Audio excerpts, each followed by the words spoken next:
Assalamualaikum warahmatullahi wabarakatuh. Baginda Raja baru saja membaca kitab tentang kehebatan Raja Sulaiman yang mampu memerintahkan para jin memindahkan singgasana Ratu Bilqis di dekat istananya.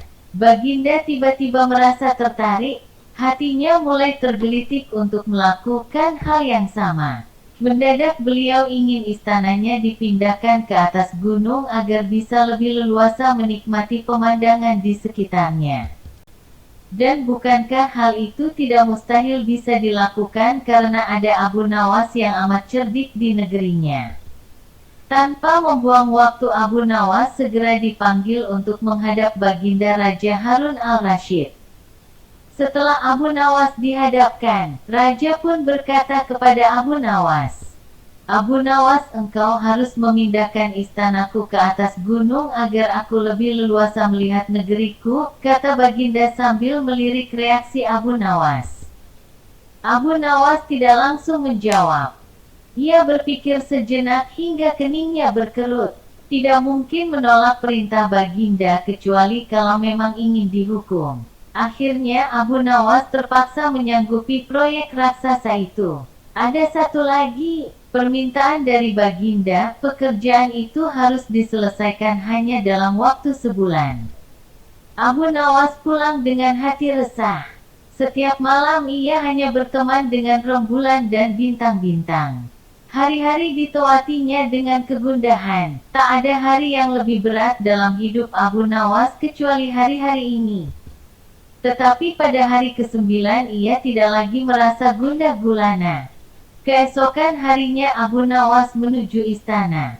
Ia menghadap Baginda untuk membahas pemindahan istana. Dengan senang hati Baginda akan mendengarkan apa yang diinginkan Abu Nawas. "Ampun tuanku, hamba datang ke sini hanya untuk mengajukan usul untuk memperlancar pekerjaan hamba nanti," kata Abu Nawas. "Apa usul itu?" tanya Baginda. "Hamba akan memindahkan istana Paduka yang mulia tepat pada hari raya Idul Kurban yang kebetulan hanya kurang 20 hari lagi," kata Abu Nawas. "Kalau hanya itu usulmu, baiklah," kata Baginda. "Satu lagi Baginda," Abu Nawas menambahkan. "Apalagi?" tanya Baginda. "Hamba mohon Baginda menyembelih 10 ekor sapi yang gemuk untuk dibagikan langsung kepada para fakir miskin," kata Abu Nawas. "Usulmu kuterima," kata Baginda menyetujui. Abu Nawas pulang dengan perasaan riang gembira.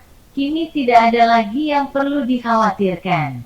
Toh nanti bila waktunya sudah tiba, ia pasti akan dengan mudah memindahkan istana Baginda Raja. Jangankan hanya memindahkan ke puncak gunung, ke dasar samudera pun Abu Nawas sanggup. Desas-desus mulai tersebar ke seluruh pelosok negeri. Hampir semua orang harap-harap cemas. Tetapi sebagian besar rakyat merasa yakin atas kemampuan Abu Nawas.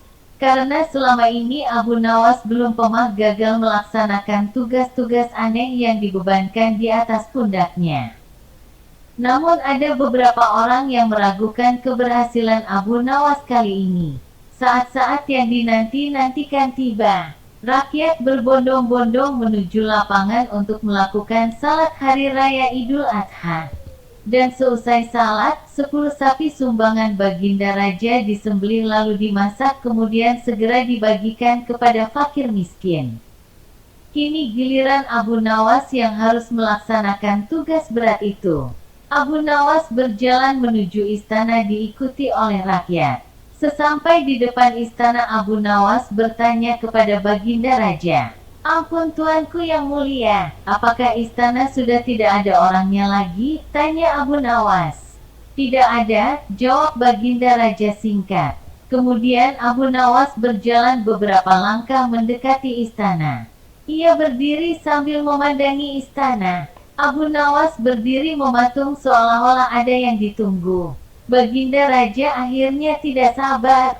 "Abu Nawas, mengapa engkau belum juga mengangkat istanaku?" tanya Baginda Raja.